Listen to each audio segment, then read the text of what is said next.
your clients suffer from hip or low back pain that's persistent even after you do SomaVeda Thai Yoga sessions or therapeutic day protocol?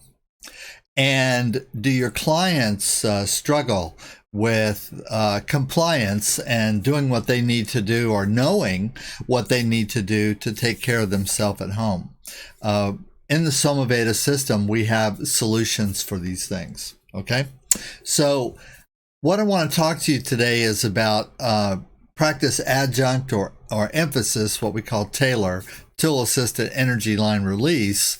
Today, the primary tool is going to be a focus on pelvic structure, what we call pelvic tensegrity, or the psoas diaphragmatic complex from the bottom of your rib cage, including the abdomen and torso, pelvis, all the way to the top of your knees. Now, I'm going to be talking about what is pelvic tensegrity imbalance, but I want you to consider a couple of things. You have chronic low back pain, chronic hip pain, but more than these, think about if you have other joint pain in your legs, lower back, or hips, if you have discomfort when you're walking, if you experience that your hips lock up, bad posture, you have trouble sleeping, insomnia, sluggishness in day or day-to-day life, in other words, periodic fatigue, high anxiety, stress that's kind of a continuous feeling of stress, digestive problems, gut dysbiosis, for example, which normally we think of as relating to bacteria in your stomach, but actually there may be another factor involved in these digestive problems, compromised immune system, circulatory issues, including respiratory and heart-related circulatory issues, loss of sexual performance, and lack of explosiveness in the gym or sports or martial arts or yoga practice. Now, these seem like a very diverse list and maybe even seem like they might be completely unrelated, but I want to tell you that they are actually related and that traditionally speaking, these all in traditional Thai medicine, for example, the energy lines that disseminate from the navel, which we call sin lines or prananadi, some people might even call meridians, relate to all these issues. And some of the major lines like Sin Ittha, Sin Pingala, Sin Kalatari, etc., run from the navel area straight to the upper thighs, okay? And following a pattern of what we call that psoas or psoas diaphragmatic complex. And what we're going to talk about is how do you understand this so that you can communicate better with your clients or understand it for yourself. And then also, how do you strategize to bring a more focused energy, attention, consciousness, breath, and pressure to the psoas or to the psoas diaphragmatic complex. All right, well, without further ado, I'm going to get into it. But before I say that, I'm bringing you this from the SomaVeda College of Natural Medicine and the Thai Yoga Center. Please like, subscribe, share this information with as many people as you can, as many healing practitioners that you can. And always your comments, questions are appreciated. So if you have any questions about anything I cover in this lecture coming up here, please be sure to let me know in the comment section below the video. All right, so thanks. God bless. Hope you're well and getting well before Christmas, and I will certainly see you after Christmas. Blessings to you all. Have a great day. Okay, really what I want to do today is kind of some sequencing and some emphasis on the psoas diaphragmatic pelvic complex, if you will. Okay, so we think of psoas diaphragmatic complex as like the most simple way to say it. And that's everything from the xiphoid process, okay, to the top of your knees, right? And a lot of people think the psoas is just one simple muscle that is actually the muscle that connects the torso to the legs. It's the first adductor for your knees, right?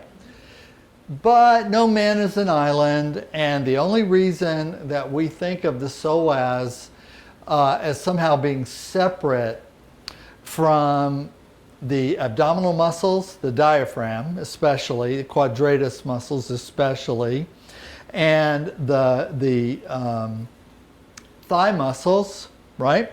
The only reason we think they're separate is because in conventional anatomy and physiology, cadaver dissection, there's the old traditional school of dissection was to make an incision from the pubis symphysis following the anterior pelvis, okay? And then separate everything below that is the thigh and leg, everything above that is the abdomen torso, okay?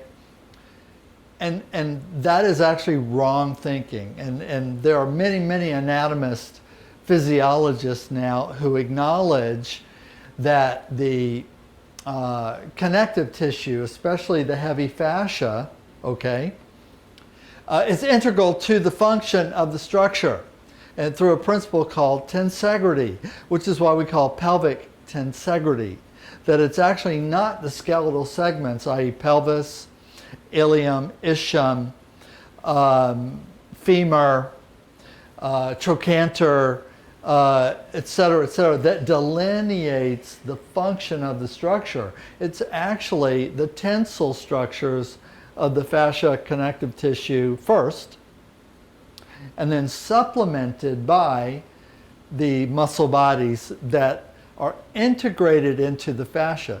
See, a lot of people have this idea that fascia is somehow an overlay to the soft tissue, like the musculature, the muscles.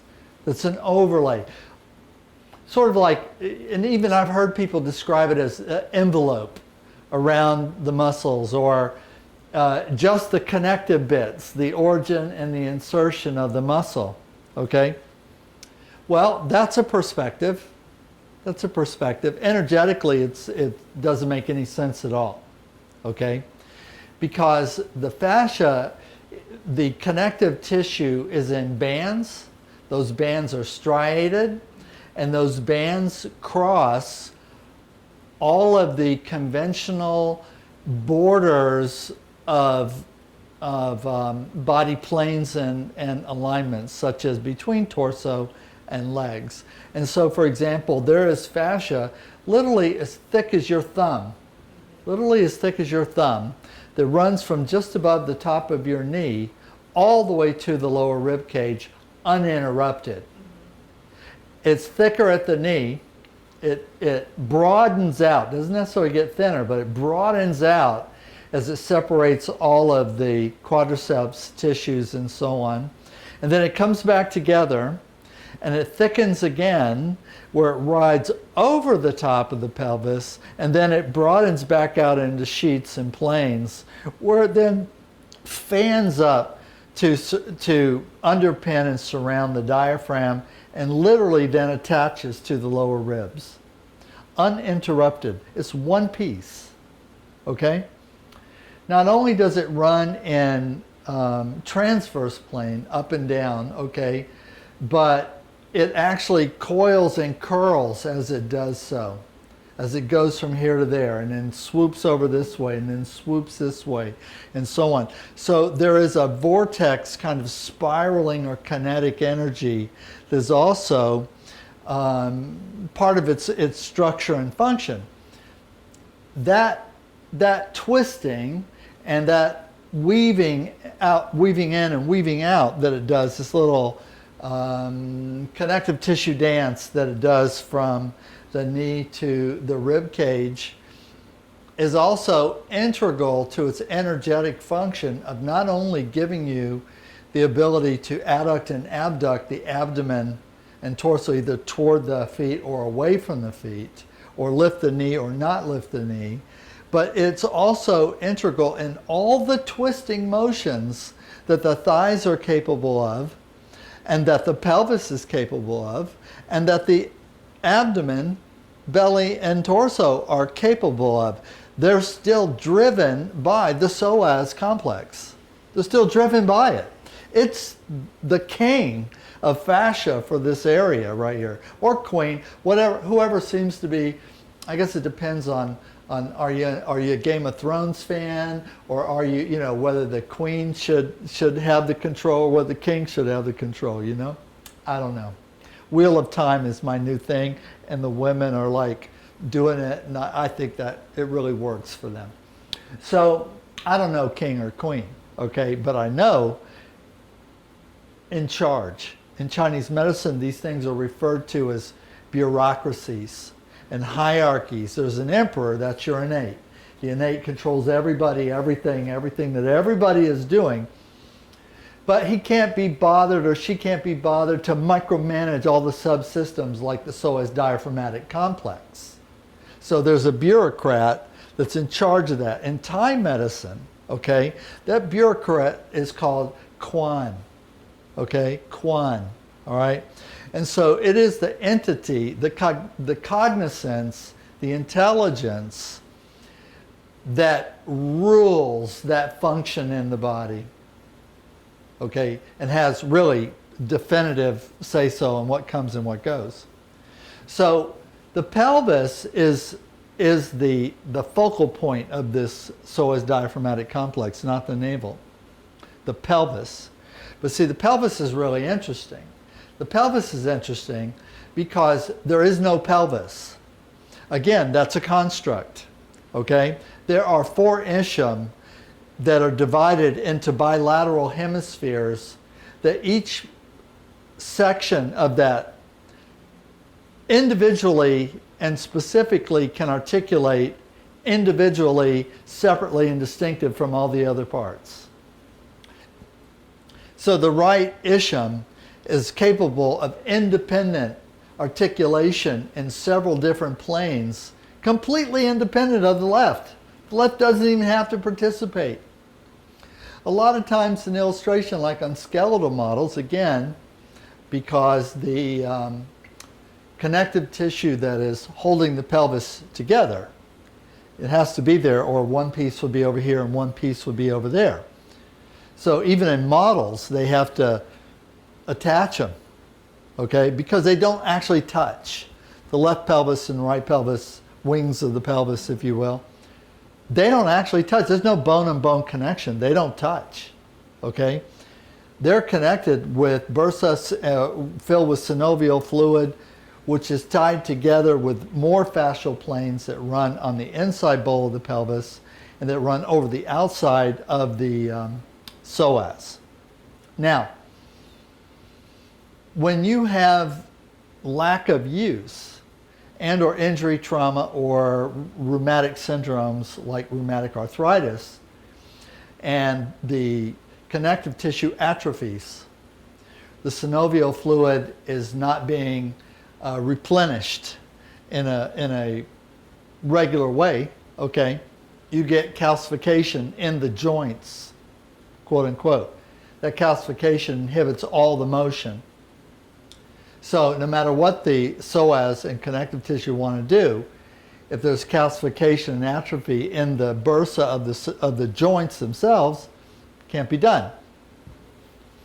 The most common cause of this, other than chronic disease, malnutrition, and certain toxicities, is arthritis which is stress-induced arthritis from lack of motion, and especially lack of load-bearing exercise and lack of range of motion.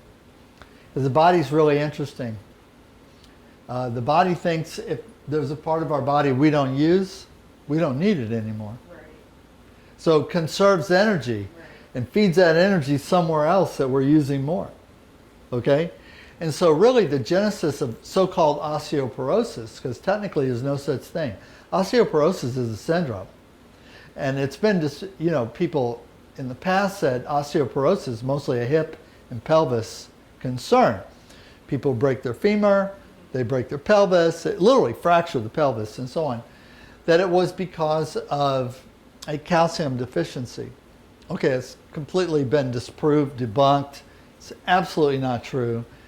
There's no calcium. In fact, if you blood test a person with extreme deteriorating osteoarthritis, i.e. osteoporosis segmentally, okay, they're full of calcium.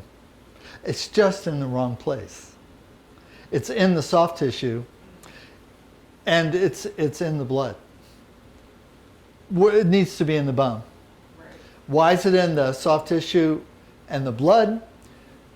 Because there's a maladaptation based on distribution of resources based on either stress or lack of stress.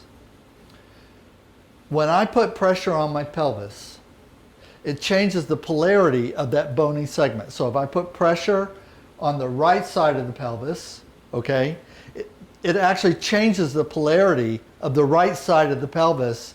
It's different from the polarity now on the left side of the pelvis. Calcium is ionic. So when I change the polarity, the actual magnetic polarity of the surface of the pelvis itself, that polarity calls calcium out of the bloodstream, calls it out of the soft tissue into the bone. And that's how the calcium knows where to go. Okay? Then if I switch the pressure to the opposite side of the pelvis, same thing will happen. If I work both sides of the pelvis, same thing will happen. So in other words, pressure on the pelvis itself, either direct or indirect, and we do a lot of indirect, but direct or indirect, okay, is actually what modulates the calcium absorption metabolism in the pelvis itself. Okay? You with me? Yep. So the art in traditional Thai medicine of anti-aging is, in fact, to put pressure on the skeletal segments by way of creating tension in the fascia and connective tissue. Those two things coupled together pull the resources that are nutritional out of their distribution systems, which are the blood, lymph, and soft tissue, into the skeleton itself. That push and pull polarity-wise stimulates an ionic stream of energy on the inside of the bones. And in simple terms, in traditional Chinese medicine, we call that bone marrow qi. And so by increasing the storage of qi, first lesson in qigong is to look for, find, and gather the qi, and then bring it in, and then send it to where you want it to go. Why? So then the innate can then distribute it to the organs, and then the organs distribute it to the skeleton, and then the skeleton distributes it to everybody else, all the other little communities. Okay? The theory of prananadi, marma, and kwan in Thai medicine is exactly the same description of a distribution network of energy. It works exactly the same. So superficial lines I work, but at the same time I want to articulate. That's what the yoga asanas are for, because yoga asanas both put pressure on the energy lines in marma, but they also put direct structural energy into the skeletal segments, drawing the energy out of the ether, out of the pranic body, out of the nutrients out of the physical body, into the site that's under stress. And we call that therapy. Okay? We call that therapy. So technically speaking, as an anti-aging strategy, if all we did was do good sequencing around the pelvis, hips, and thighs, abdomen, pelvis, hips, and thighs, glutes and belly, thighs, why? And the reason why we work both sides, we always work both sides, is because there's an agonist-antagonist relationship. So even though, for example, the psoas, most famous for articulating the knee, okay? the thing is, something has to let go for that to happen. In other words, no matter how hard the psoas pulls, okay, if the glutes and the hamstrings aren't cooperating, it doesn't happen. It's not going to move, okay? And it's like one of my teachers told us, the greatest impediment to motion in any segment, in any posture in the body, has nothing to do with range of motion. It has nothing to do with it. It has to do with an emotional sense, an energetic sense of fluidity coupled with the breath. And so it's emotional. And so we can do releases and get increase in range of motion that don't involve actually stretching. And I've done this many times. You haven't seen this, but I've done many, many live demonstrations where we would clinically measure range of motion. And then we would do an energetic release, energy, and then no stretching. And then would have the client do the motion again, and they might have 20% greater increase in range of motion, 30%. And in a lot of yoga classes, if you can get 20% increase in range of motion over 6 months, people are going to give you high fives and think you're the most famous teacher they've ever met. I can do it in 5 minutes with permission and access. And when I say permission, because I'm going to ask the client to do something, to think about something, to maybe address a negative issue. And then we'll do it again and see what happens. And so that's how we do it. But we have an incredible repertoire of postures. And our way of looking at the yogic postures is a conversation. So vinyasa is a conversation. And as I take up different postural attitudes and bring energy, attention, consciousness, breath, and pressure to them, okay, I'm actually having a conversation and I'm looking for an actual response. You know, have you ever had a conversation with someone where you chat at them and talk to them and ask them questions and they just kind of look at you and they don't answer and they're unresponsive? Or maybe worse, maybe they even act like they're not interested in what you have to say. Boy, that is not going to be a satisfying conversation. Okay, it's not going to be that way, right? So as we're going through this conversation, we are, in a sense, we are looking for a response. You know, give and take, call and response, ebb and flow. Want to know where resistance is or not. Because then maybe that tells me where the next link is in the chain to follow, right?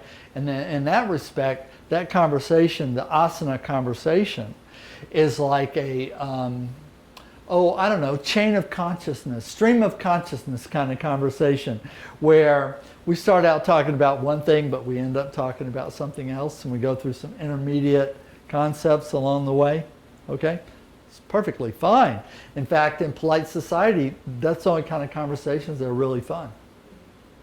Anything else is going to be like boring, or I feel like you're just lecturing me, you know, because I don't get to have a say-so and we don't get to talk about anything else. So I'm sorry, how does that work? Okay? So already we're bringing energy, attention, consciousness, breath, and pressure to this area. Why? Because we're thinking about it. Because we're talking about it.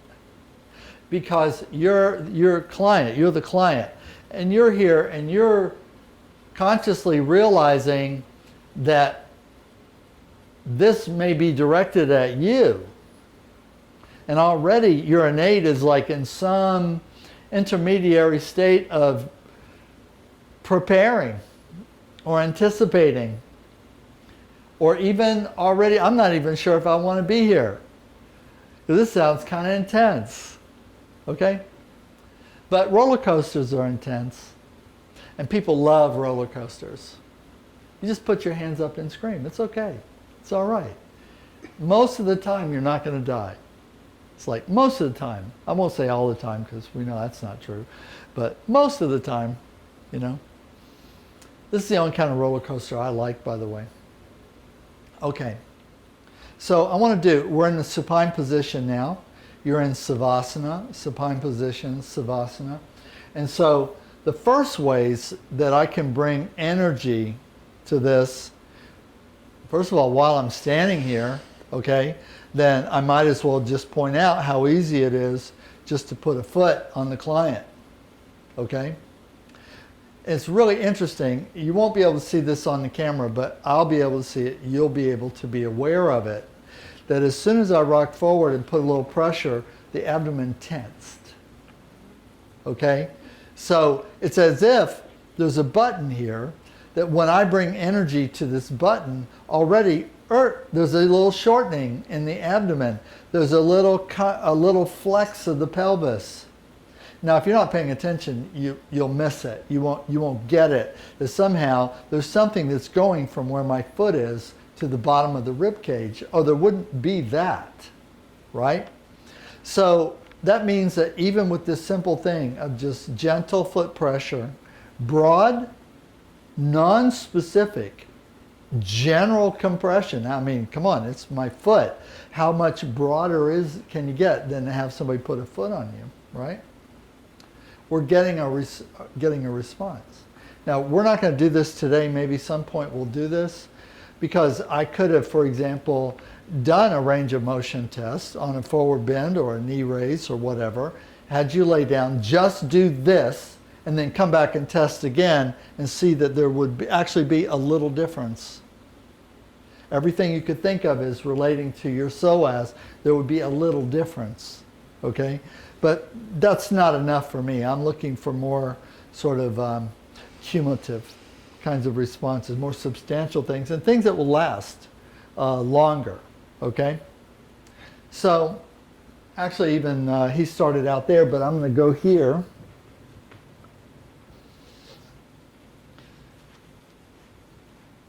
And before I do anything, because I always do this anyway, I just do puja at your feet, and I pray for your health and pray for your wellness, because even though you are here helping with our little project today, you're still a human being, okay? And I have a, what is it called, an oath or a promise that I will never put my hands on someone that I don't pray for their health and wellness. Never, ever. And so it doesn't matter. We're doing a video, we're not doing it, it's for real. And the reason why I do that, just as a reminder, in case somebody's watching this video, they don't know me, okay, is your body, your innate, does not know that this is not for real. That's a head conversation. You think, oh, we're doing a demonstration. We're just, pretending to do a treatment. Guess what? Your innate doesn't know pretend. Right. Your innate doesn't know. Somebody's touching you. They're touching you. It's for real. There's a communication going on, and there'll be a response to that, okay? Now, as a knowledgeable person, I know that.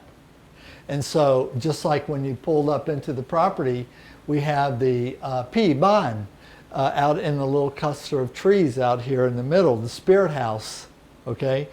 That is so that we acknowledge that no matter what else we're doing here, that we're on sacred land, and that we have, if you will, a debt of gratitude, but some kind of a debt to the intelligence and the spirit, if you will, of the nature that we have taken over to do our thing here. And it is not really concerned with why we're here.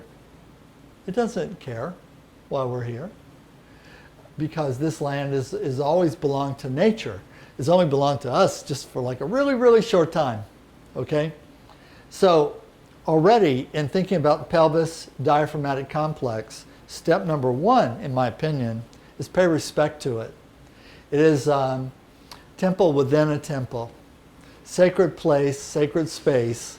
And if you plot out the geometries of the pelvis, okay, you get all of the platonic solids. If you plot out the pathways of the transsubcutaneous muscular channels, or TCSMs, TSMs, okay? I get tired of saying transsubcutaneous muscular channels, okay? If you plot them out, then it creates a bowl and it creates a drum in the abdomen, where the pelvis bone structure process themselves are actually the body of the drum, and then there's a thick connective tissue as thick as the hide on that drum over there that stretches across it. And why is there a hollow structure with a heavy tendinous membrane stretched over it? What does that create? Well, it creates a resonant chamber.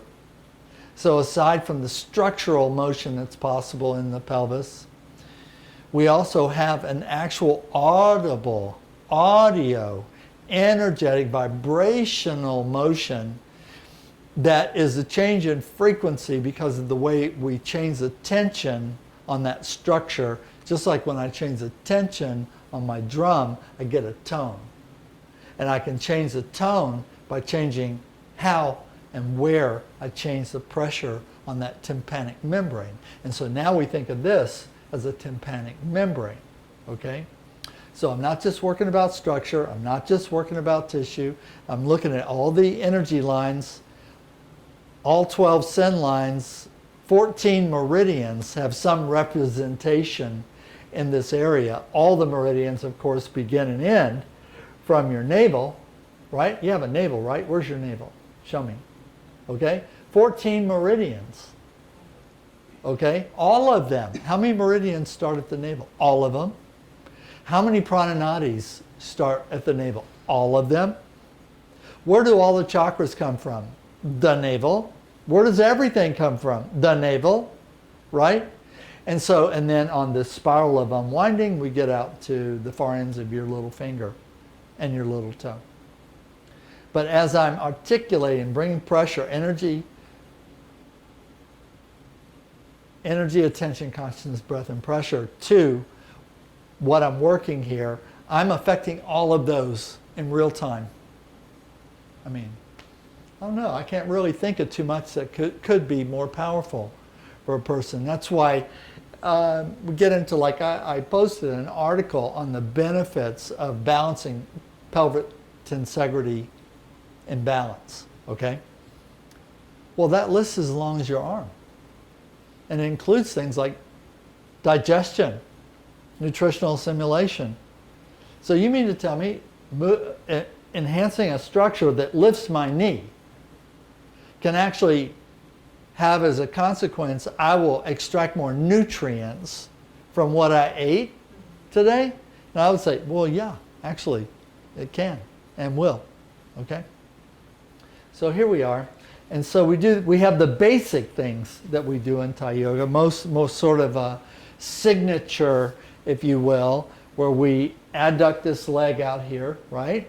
Just drop your leg, just let it float, okay? And so we get up in here. And this is, in a way, this is preparatory.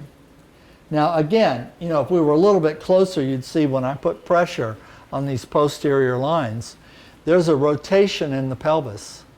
It goes a little bit, a little bit, every time I do that, okay? So again, that's feeding energy into that deep structure that's there, and especially the internal rotators, even affecting like the teeny tiny little ones, the pelvic, the obturators. It's a cool name, obturator. You know, you think it's like those alien robots. Obturator Maximus. Okay, so Yanaka, we say, just means push the leg, right? But it's a 3-joint articulation, traction, and decompression, because there's a slight decompression on the ankle, there's a definite decompression on the knee, and there is an indirect decompression on the posterior inferior pelvis, okay? Which is these structures here okay, have to release in order for these structures here to lift up and in. So that's why we bring attention to them, because they're the partners in that motion, and the push and pull of that motion, the agonist, antagonist relationship of those structures, right? And then of course also I'm bending and flexing the femur. There's enough pressure here when I've got this set up right that when I'm in, especially in the middle points, that actually we could measure that there's deflection in the femur, that it actually bends a little bit. Okay, again, that's changing that polarity that I talked about, because as the bone is stressed, bend or flex, it's called piezoelectric properties of osseous membranes. It's generating that electricity. That electricity and that current carries over into the pelvis. Okay? Now I have this transverse Yanaka, right? And then I also have vertical. And so we can take it from here, inside or outside, and like a clock face, 1, 2, 3, 4, 5, 4, 3, 2, 1. Okay? And so we can actually operate that. Now, if I want to go exactly opposite, now I want to bring energy to this, because I want to do a little push and pull thing. So I just rock. It's so gentle. It's not hard. Okay? This is the opposite of Yanaka. And then of course, I can use my hooking fingers, for example, and really bring energy to specific lines if I want to do that, right? I can do it this way. I can do it this way. And rocking always facilitates articulation.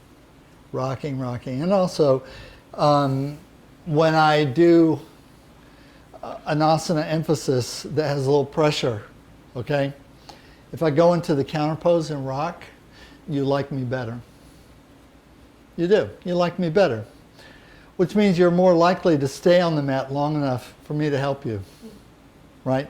Because if I start putting too much pressure, and I'm not giving any little forgiving motion into that pelvis especially, excuse me, we can come up with a situation pretty quick where the client, where you, the only thought really in your mind would be how to get away and how to hurt me if I don't let you go. Okay, and we want to move past this. We have bigger fish to fry, okay? All right, other ways to indirectly stretch, and actually I'm going to do this on an angle just so that we can see it on the camera. To see how I step across and I get behind your knee, and then I use that as my lever point here, okay? And now in the front of the pelvis, you can work all these points coming up to the rib cage. I don't want to put pressure directly on those bottom ribs, because they're called floating ribs for a reason. Okay? But just in the passivity of this position, especially if I can coach her to drop your sacrum, okay, and just drop into it, right? And so we can go from this position easily into a variation of what's called Daku Cow. Breathe. And once we're in this position, we can release the antagonist lines. That means posterior.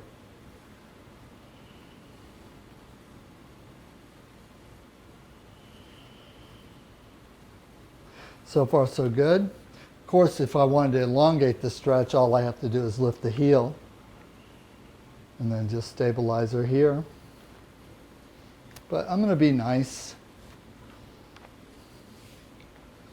Give a little rotation. Drop it, let it fall. There you go. These are things that's very hard to get this drop. Let your leg fall.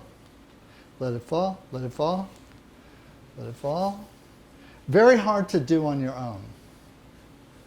And out, and make nice. I'm going to do this from the other side so we can see that angle a little differently. Okay, I did the single leg lift. I can do it with the upper leg forward or the lower leg forward. So if I lift and come in right here, and then right there, I'll take her into the lift. And then I can rock. Again, I have access to the abdominal points.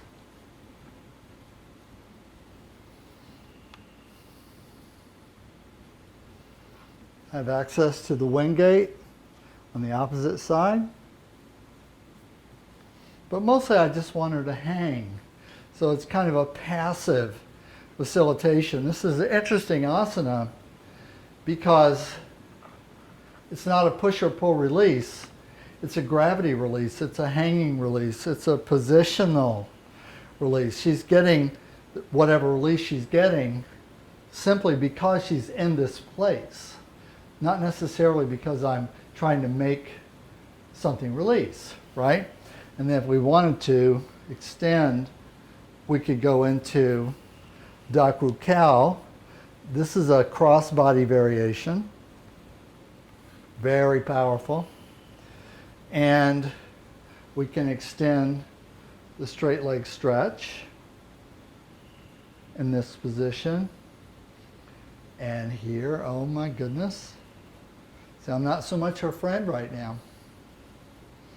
So the nice thing about these facilitations is the client cannot cheat. You cannot cheat.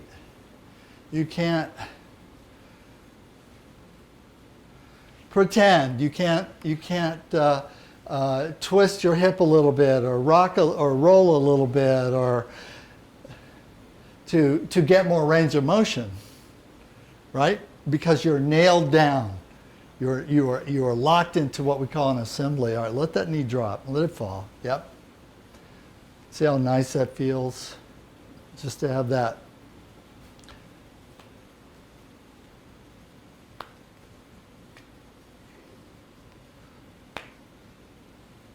By the way, hip pain, low back pain, sciatic pain, anything you could call pelvic pain. This circular technique I'm doing, which is push into tension, let the lower hand give it a kick, and then let it fall out and catch it just here to guide it back around. So we got this motion. This pumps more fluid into this joint on all sides than you could possibly do on yourself, you know? Even if you're bouncing on a rebounder, you still have tension, which is kind of holding yourself together while you're while you're bouncing, right? And so how often do you get, here, let it fall. How often do you get a free swinging rotation in the hip, right? Let it go. See, I can feel right there. It's like a catching place. You want to pick it up right there. Now, if you were my client, okay, I would make a note, okay? Because I would say, you know what? We need to come back in here because there's something right here, okay? And we need to bring energy to it and have a conversation with it because this should be an even circle, right? And I look for the asymmetry in the loop, and then that'll tell me like a clock face. So if I see it's here, okay, the impediment is either going to be on this line or it's going to be 180 degrees the opposite side, but on the same line. Right. And then in that way, that actually becomes a diagnostic, okay? Here's another one. So simple, it's deceptively simple. But I want a little tension here. That's a spring, so I'm loading the spring. Okay? Back, hand. And as I push, I rotate. Now, you're in a half spinal rotation, right? But there's tension on this spring. So I start small and fast until I get what we call a full body rock. Now what's happening is This is compressing and expressing, okay? This is right in the SI, which is so hard to do, okay? It's really hard to do on your own and on purpose to like, okay, I want you to traction, decompress, and release your right side SI. Okay, go. Okay, go. It's really hard, you know. But right now I'm just going boop, boop, boop, boop, boop, boop, boop, boop, boop, boop. And what that does is that's a pelvic pump. Okay? A lot of people think that releasing the pelvis or balancing the pelvis is only about correcting structural relationship, structure, or range of motion. It's not.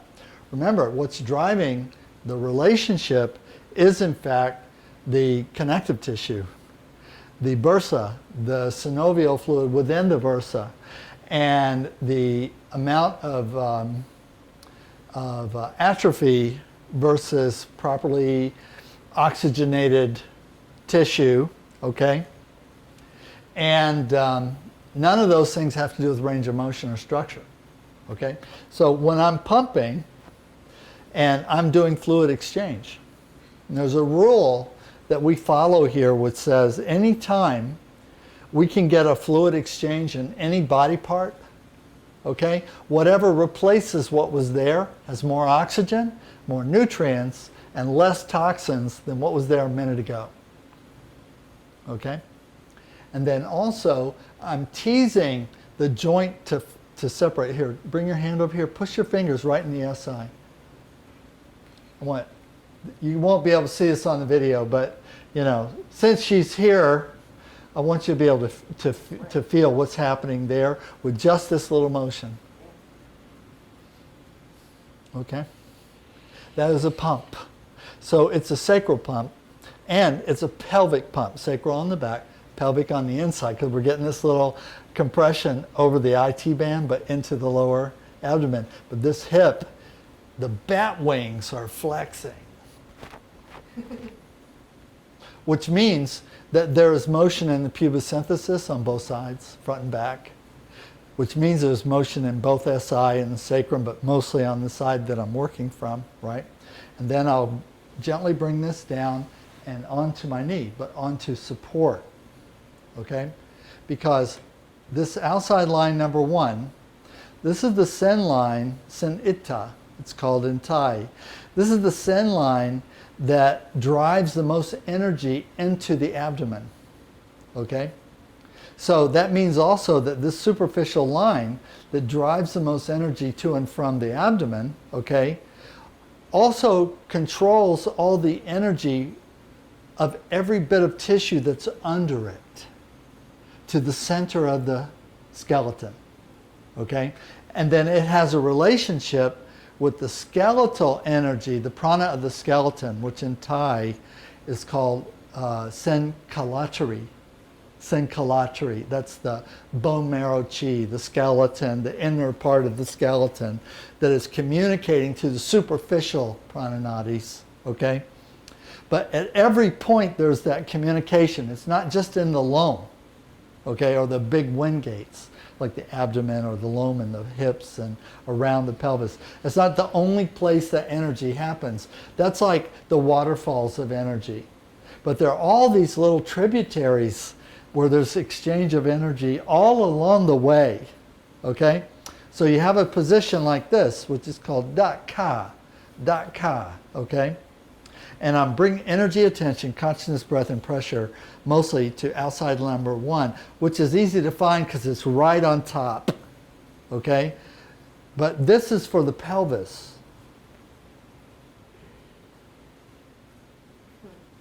And again, let's do this just for fun. Sure.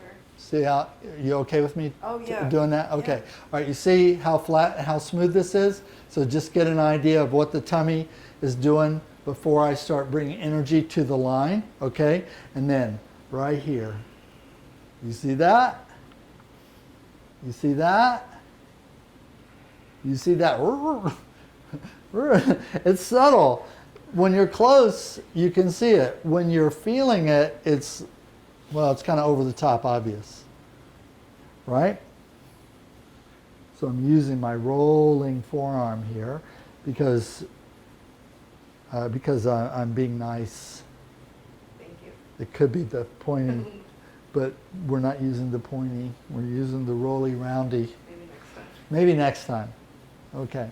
And actually, that's the way we would do it. We would work into it, because then we would want to cut that. Right. We'd want to break it up, okay, and really get in there, okay?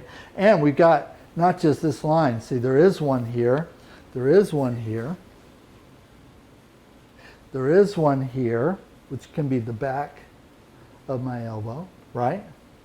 And then we come back, come back, come back. Take a nice breath. Keep your heel nice and snug. Nice big breath. And as you exhale, all the way.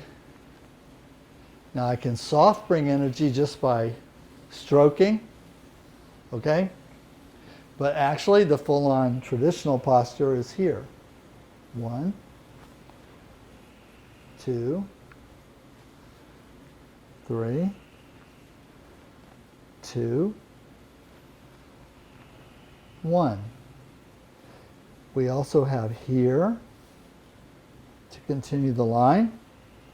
But I'm going to bring you right out again. So I want you to be happy with me.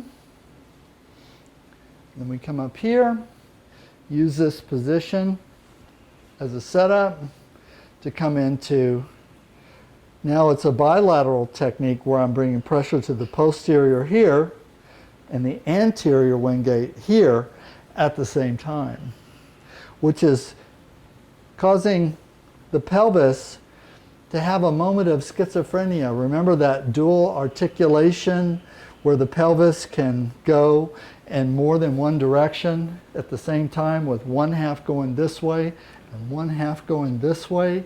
And how do you get it to do that? This is one way you get to do that, because this part of the pelvis is going up and over this way, but then I don't let the other half go, which is the same as pushing it back. And this is the only place where I can actually put pressure on the lower part of the psoas, okay? In this articulation, through that wingate, part of the deep tissue that I have that's attached to the upper inner femur, okay, is the lower attachment of the psoas by itself.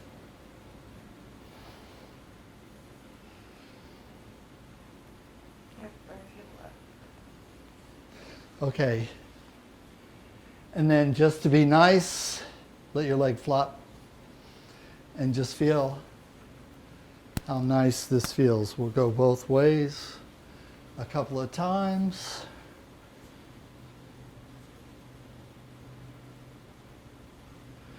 And then we'll bring it out. We'll make nice.